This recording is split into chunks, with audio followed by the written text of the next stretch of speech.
hutang. Aksi ini dilakukan demi membayar hutangnya senilai setengah miliar rupiah.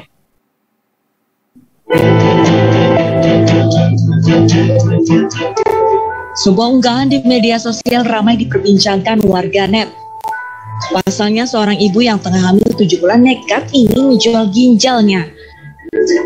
Berawal ingin membangun bisnis minyak goreng, ibu 2 anak ini meminjam modal ratusan juta rupiah. Di saat harga minyak goreng tinggi, peluang inilah yang diambil Melvi untuk mencari peruntungan. Namun ketika harga minyak goreng sudah ditetapkan pemerintah, dirinya mengaku rugi sehingga harus meminjam ke rentenir. Dan anak juga. Parahnya gimana? Kenapa? Parahnya gimana? Orang kayak terak-terakan gitu, dia nggak ada. Itu kan kasihan anak saya masih pada kecil gitu. Yang suka datang ke rumah tuh biasanya Mbak punya datang berapa gitu? Kayak 5 juta, 10 juta gitu. Cuma dia mungkin rame-rame, jadi gitu tiap malam ke rumah, gitu. Kadang kalau saya nggak ada di sini, sampai pagi gitu. Resah dengan keselamatan anaknya, dirinya nekat menjual ginjalnya untuk melunasi hutang. Suami dan keluarganya pun setuju dengan jalan pintas yang diambil Melvi. Dirinya berharap ada bantuan dari pihak terkait untuk membeli ginjalnya. Dari Depok, Jawa Barat, Yung Rizky Ainis melaporkan. Nah, bagaimana cara mengelola utang dengan bijak agar tidak terjerat rentenir maupun pinjol ilegal? Kita akan bahas dengan perencana keuangan. Ada Mas Aidil Akbar Majid. Selamat siang, Mas Aidil. Apa kabar? Selamat siang, kabar baik. Baik, Mas Aidil, ini mendengar kasus ini sungguh miris ya. Ini mempertaruhkan risiko kesehatannya untuk bayar hutang, apalagi kondisi ibu ini sedang hamil. Nah, yang saya ingin tanyakan, apa yang harus diperhatikan saat akan berhutang? Ya, memang ini kita turut prihatin ya dengan kondisi seperti ini, dan ini mungkin tidak hanya satu, tapi mungkin banyak juga di masyarakat kondisi seperti ini. Yang pertama yang harus kita perhatikan adalah bahwa kalau kita mau berhutang, pastikan bahwa kita punya kemampuan untuk membayar kembali hutang kita. Nah, itu yang menjadi penting ya. Apakah kemampuan tersebut didapatkan dari pekerjaan kita, penghasilan rutin kita, atau kemampuan membayar kembali didapatkan dari bisnis atau usaha kita yang memang sudah berjalan, atau dari aset-aset yang memang kita miliki yang suatu waktu bisa dijual untuk melunasi hutang.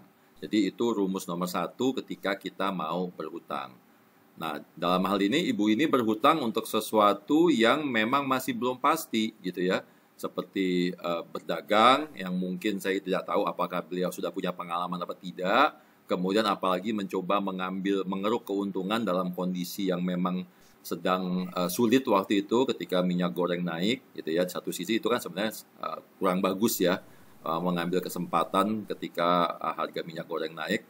Karena kita tahu pasti ketika ada sesuatu harga yang cukup tinggi, maka biasanya pemerintah akan turun tangan untuk menstabilkan harga tersebut. Ini kurang lebih mirip seperti kasus di awal-awal pandemi tahun 2020 awal ketika banyak orang memborong masker waktu itu. Ya.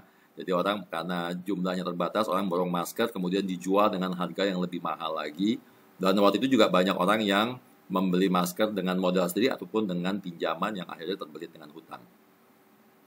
Baik, dengan kata lain ini konsumennya mengelola usahanya saja sudah salah, apalagi mengelola hutangnya, begitu ya. Betul. Oke, nah ini tapi banyak orang yang terbuai dengan penawaran dana dengan syarat yang mudah misalnya, banyak sekali, dan pencairan yang cepat dari rentenir maupun pinjol.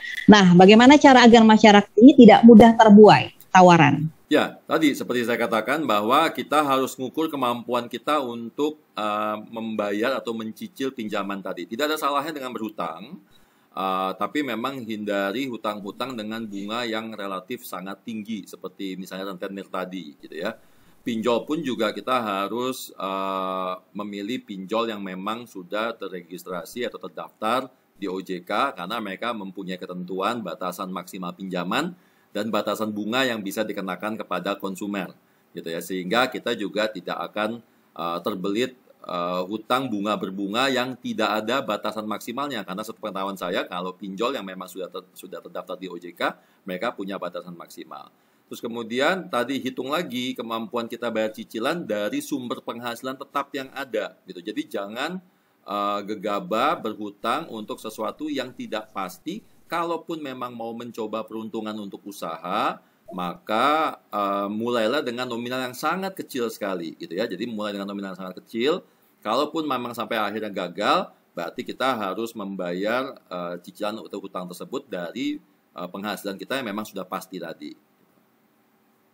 Baik ya, ini banyak pinjol dan juga banyak juga korbannya, sehingga juga banyak juga yang bicara di sosial media begitu. Tapi masih saja ada yang tertarik begitu untuk tawaran-tawaran pinjol ini. Apa sih yang terjadi di masyarakat? Mudah sekali terjerat tawaran pinjol. Apa yang harus dirubah? Apakah memang masyarakat itu lebih suka begitu berhutang daripada bayar cash?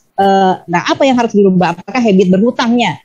Mas Edil seperti apa? Ya, memang orang berhutang dengan modus yang berbeda-beda ya. Ada orang yang berhutang karena memang untuk usaha, contohnya ibu ini. Cuma sayangnya usahanya memang tidak bagus gitu ya. Tapi ada juga orang yang berhutang karena memang pada akhirnya dia tidak punya kemampuan untuk memenuhi biaya hidupnya dia gitu. Nah, pinjol ini hadir dengan kemudahan ya. Pada hakikatnya kalau kita perhatikan sebenarnya ini mestinya tugasnya OJK dan teman-teman di asosiasi fintech ya.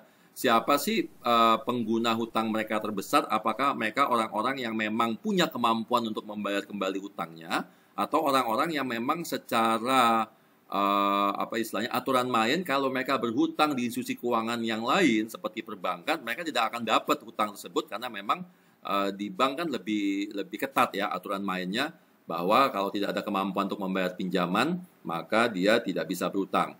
Nah, kalau memang pada akhirnya rasio berhutangnya ini tinggi untuk orang-orang yang tidak punya kapasitas untuk membayar hutang, maka sebenarnya harus dilakukan sosialisasi oleh teman-teman dari asosiasi pinjol ya, untuk siapa sih target pasar mereka, dan mereka harus lebih ketat lagi menseleksi. Nah, masyarakat sendiri juga harus paham bahwa hutang harus dibayar gitu. Jadi bukan hanya karena kemudahan kemudian ngambil hutang dengan secara sembarangan. Padahal untuk mereka-mereka yang memang membutuhkan hutang, terutama untuk usaha, karena pinjol ini juga banyak manfaatnya, terutama untuk mereka yang punya usaha dan mereka punya kemampuan untuk membayar. Ketika mereka butuh dana talangan taktis yang dalam jumlah cepat, dalam waktu yang sangat cepat, pinjol ini bisa sangat membantu dengan catatan memang sudah ada sumber dana yang dipakai untuk membayar kembali. Gitu. Baik, terima kasih Mas Edil Akbar Majid sudah bergabung bersama kami di iNews. Pemirsa, dianggap merusak citra pariwisata.